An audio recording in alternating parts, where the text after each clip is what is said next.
this evening's event is to launch Tariq Ali's new book, The Obama Syndrome, which is a midterm report on the Obama administration. The reason I felt it important to do a book essay, because that's what it is, on the Obama administration, is because I think it's extremely important for progressive people not to create too many illusions about what's around, because they don't help. Here was an opportunity for a newly elected president who was not responsible and couldn't be held responsible for this particular economic crash, who had, unlike previous presidents, mobilized hundreds of thousands of young people in this country, brought them out into the streets to help him get elected, and had created the illusion that they would do something. I mean, yes, we can is not a very concrete slogan, but it offers some hope, or at least creates the impression of offering hope. I saw this young, fresh-faced guy running for the Senate called Barack Obama. And I was at a house of friends, and they said, he is the great hope of the Democrats. And I said, well, let's watch him, because I'm always interested in great hopes. And the great hope was asked. President Bush has said that it might be necessary to bomb Iran and take out their nuclear installations or whatever they're doing, and what would be your position on that? I support the president totally, said the great hope. So that was my first sighting of him, and I just felt instinctively that this is a guy who is really going to try to please. No president of the United States should be the great white hope of the left. The left has to place its hope in movements from the bottom, not in a president who gets elected in part by some help from the left. In the case of Israel-Palestine, once again, like every other president before him, he declared that we have to bring both sides together. Well, interesting. I mean, you know, you bring both sides together to do what? Obama has done some good things as president. Most of us don't notice those things because he has done them under the radar.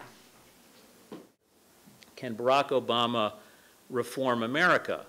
And I remember saying on a radio show that the question you should be asking is, can Barack Obama, or is Barack Obama interested in reforming the Democratic Party?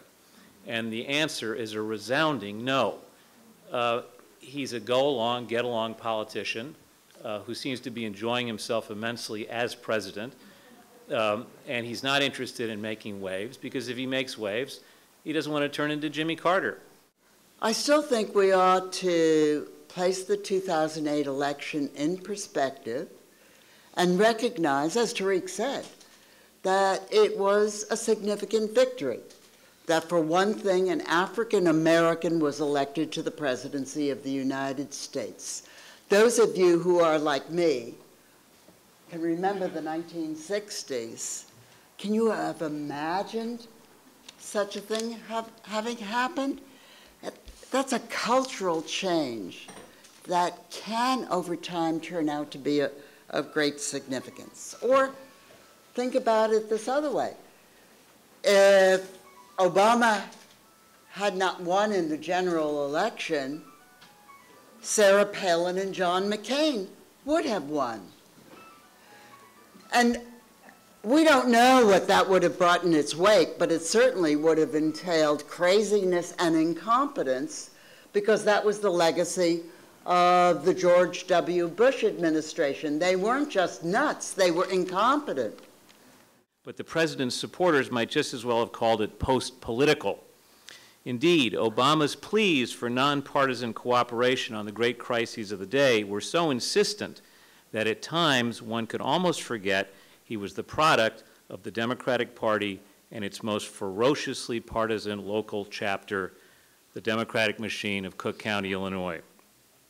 Uttered by the unconventionally named Obama, slogans such as "Change you can believe in," "Yes we can," and "The audacity of hope" served as reassuring evidence that Obama was no radical. To be sure, he was not, but a great many people sincerely hoped he was at least a reformer, that he might do more than just rearrange the furniture. You know, if he didn't have that instinct and that talent and some of the resources to do that, he wouldn't have won the primary, he wouldn't have won the general election. And if he didn't win the general election, McCain and Palin would have won it. We have this governmental structure. You can't wish it away by hoping for somebody who has passion, who has left convictions, who is this or who is that. We got Obama. Not bad. Not bad at all, I think. But Obama took office confronting a Congress that was pretty bad. So what we're seeing in the United States now is a US variant of what is taking place in the rest of Europe. Now that doesn't help us much, those of us who are active in this country, but it should be known. It's part of the pattern. The key thing is to realize what's going on, because unless you realize what's going on, it is very difficult to construct a hopeful opposition.